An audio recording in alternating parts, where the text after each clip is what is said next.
Hey, welcome back. You're watching Laketoria Nights. This is the show where we talk about TV shows, movies, video games, and everything in between. I'm Kevin, and we're here with Andy and CJ, who are also hosts as well. And we're going to get right into this segment, which is the preview review. You know what, Kevin? I hope that you never figure out like the exact same thing to say each because time. it has to be different every single time. Absolutely. Oh, that's terrific. That's great. So Andy interrupted my theme music for the preview review. So I'm just gonna move on. I was saving our listeners' sanity. I can sing a song if you want. So no, don't sing a song. The preview review today is going to be on the We'll TV live show on Krypton. in the hearts of our viewers. No.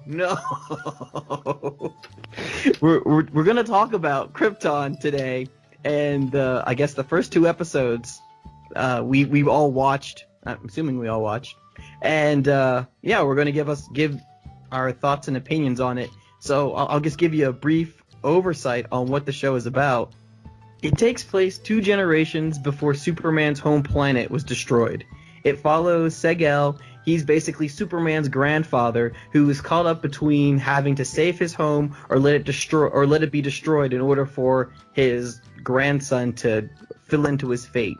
And right now, his family is basically viewed as trash on Krypton. I guess the story really follows what he's going to do in order to, I guess, fix everything. You meet, what's his name? Adam Strange, who comes back in time, tells him, hey, we need your help. And he's just kind of like, all right, fine. Or I guess in the beginning he was like, no. But in this thing it tells you, yeah, he reluctantly helps him, and he's busy trying to help his family out at the same time, trying to decide what's right for the fate of Krypton and all that stuff. So that's basically the overview of this thing. I don't know who wrote this, but I'm going to come after them. He didn't do a really good job as helping his family out since they're dead now. Oh, yeah. Well, thanks for the spoilers for anyone who didn't watch it. Throw spoiler alert up in the title, because, it should be obvious, but... Well, okay, fine. We don't need it's going to be there. The YouTube spoiler comments. is going to start flashing. So I'll start with you, CJ. How did you feel about the plot from the first 2 episodes? I'm going to be real honest with you. I did not like the show until the last 20 minutes of the second episode. I was really bored and distracted by all the British accents. Walking amongst the gilded. Didn't even have to send a Sagittaria to retrieve you. Some would call that progress. One of these days we'll work up to a family dinner. I'd like that. I really need to teach you how to lie, Seg. I'm better with the truth. I couldn't wonder why, and me and you talked about this earlier, Kevin, why all aliens have British accents for some reason. And that's right, what it feels yeah. like to me, in media. If you're of a different world, you're British, apparently. And, I don't know. I was really distracted by everyone's British accent. The show's solid, and I think that I just don't like Superman. So I didn't really get into it until the end when What's-Her-Face was fighting the Commander. I want to say Lyra Zod. Yeah. Is it Lyra? All right, I don't remember her name now. But the Zod. Young chick Zod was fighting old white guy. Broke his neck, and I was like, yes. I really get behind Zods. I think they have the right idea. Okay, well. Right. All you have to do to win CJ's affection is kill an old dude. Pretty much. Ouch. Okay, so then I'll go to you for characters then, Andy. What character stood out to you the most, or what character did you like in the whole? Honestly, I had a lot of trouble with a lot of the characters. It felt to me like the series is basically trying to be like Game of Thrones in space. Well, yeah, I can see what you're it's coming funny from you that. say that because Superman's, I guess, great grandfather is Sir Barristan Selmy from Game of Thrones. Oh, really? Yeah. I didn't even realize that.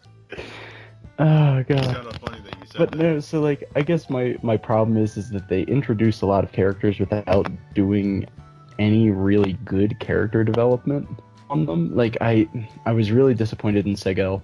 He basically just reminded me of I don't know, Dirtbag Aladdin. I don't know. I was just Lyra, was it? Yeah. Yeah, like, I guess she was probably my favorite character just because she was, like, fucking crazy. She wasn't crazy. She just she did what her mother wanted her to do, and she just said, "Okay, fine. I'm doing this. Then I'm gonna take control the only way that people can never understand showed it." I get that. I just mean, like, she was like a pretty straightforward character, all things considered, but then they added some, like, I don't know, some, like, plot depth to her, and I don't know, maybe it was just like the playing up the mystery aspect at that point that, like, sort of won me over. I don't know, I just wasn't really impressed with a lot of the cast. Like, I don't know, I mean, and I'm sure it's not the actor's fault. I'm sure that the writing's just not that great. The pacing of the episodes felt a little off to me. Like, the second episode really just kind of felt like a filler thing. They didn't really explain much. It was like they were trying to push back how long it took for, like, I mean, we all know as the viewers that it, you know, Brainiac's responsible for all this. It felt like the second episode was sort of like a, I don't know, just like a filler episode where they were delaying the reveal of, like, oh, by the way, fucking Brainiac. Could it be argued that episode 1 and 2 of the series could have easily been episode 8 and 9? Wait, I you mean guess. of this? If you think about it, for the plots that they unfolded in episode 1 and 2, if they did a better job of telling the story, this could have easily been episode 8 and 9, and every character would have had way more depth up to this point. And you wouldn't have to rush into Alan Strange or Brainiac, and you could have used that as the season finale to jump you into season 2. Yeah, Hmm. well, the thing for me is I don't understand. The thing for me is I don't understand why Adam Strange is there at all, because I kind of feel like they could have wrote. Now I can't talk. Apparently, they could have Superman written in. asked him to be there. Well, yeah, apparently he did, but he could have been written in as a different character altogether, because apparently his, what was it, great grandfather or the old man that died in the first whatever minutes of the TV show, he kind of knew it was coming. It's like, hey, this guy's coming. We need to stop him from coming here. There doesn't have to be a reason to explain why he's there. It's just like, something's coming over here. It could destroy us. We need to stop it. I don't see why Adam Strange had to be there at all.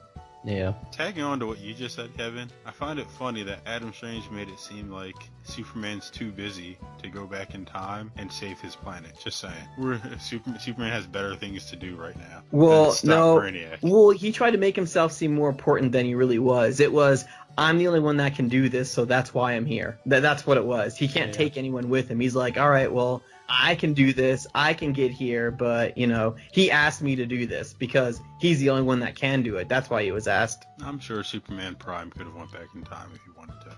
Yeah, Superman Prime doesn't exist in this universe. That's what I'm assuming right now, until they say anything else. So then, what were your likes? I guess I want to say likes and dislikes, but I kind of feel like we went through kind of all our likes and dislikes. Well, okay, what were your likes? I guess that's what I should say. Is there something that anyone liked about this series? Limited commercial breaks.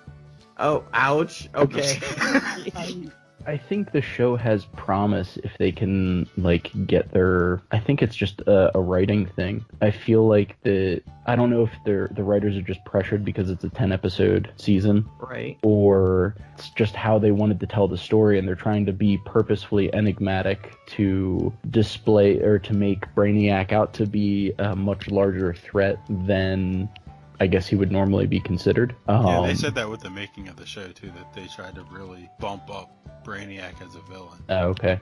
So I guess that's probably why. But, you know, I feel like it has promise. I'm going to continue watching it for at least one more episode. But I think ultimately it's just going to come down to whether or not the writers get their pacing on, I guess, like on track. Because it just felt like episode 1 and 2 were sort of not disjointed, but the pacing felt very different between the two of them, to me anyways. How about you, CJ? Are you gonna watch do you feel compelled to watch the rest of the series? No. I don't really feel compelled to. I'm going to, just because it's something to watch, and I'm into comics, so I don't really want to turn away from it so early. I was a late adopter to Game of Thrones, so I turned away from it. And it became great. So I'm hoping something like that could happen with this, because I like the story aspect of it being a Superman story without it being Superman.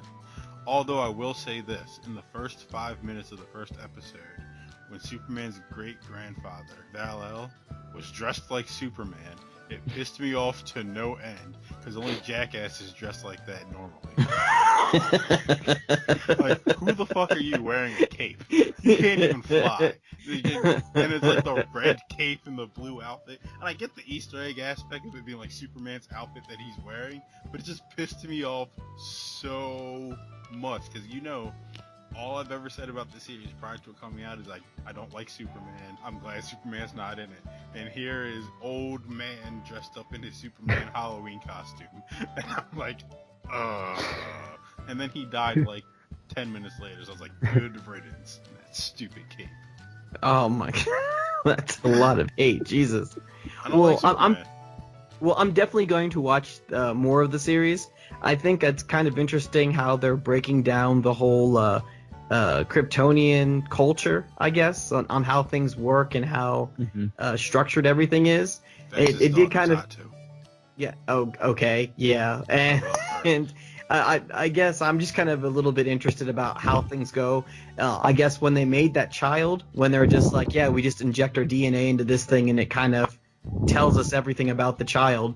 And I don't remember that in the comic books, but then again, I didn't read a whole bunch of Superman, so I'm not sure if that's how it really went. But I know that in certain versions of the comic, there were like them sticking in their DNA, and that's how Superman was made when they sent him out. But there are other versions where he was a baby and they put him in a ship and they sent him out too. I do have a question about that. Maybe you can shed light on me, because I don't know if it's like a comic thing or a show thing. After the main character and Vex's daughter made the baby by like breaking their fingers, and then later on, he's having sex with the Zod, or Zod. Yeah. We'll call her Zod Girl for the sake of this. Zod Girl. Do you think potentially he's going to have 2 babies on the way, or No. is there like no such thing as natural birth?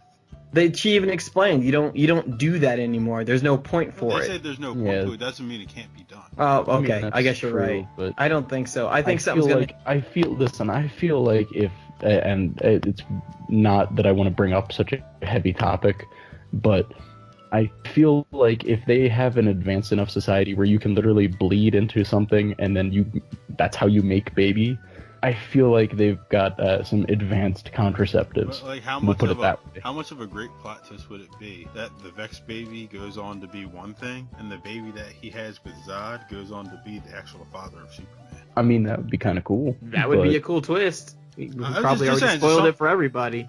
I mean, it's just a prediction. I always said that something like that would keep me engaged in the series.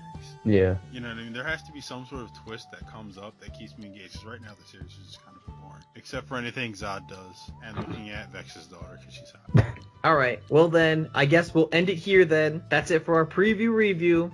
And we're also signing off, so thanks for watching. I guess we just have our sign off. So, all right, Andy, go ahead, start it off. Oh gosh. If you're afraid of the events of Far Cry 5, don't come to Montana like me. Okay, CJ, you're up. I'm already looking into getting my tickets to save Andy from Montana because I'm afraid of the events of Far Cry 5. And this is Kevin saying, don't go to Montana. All right, take it easy, everybody.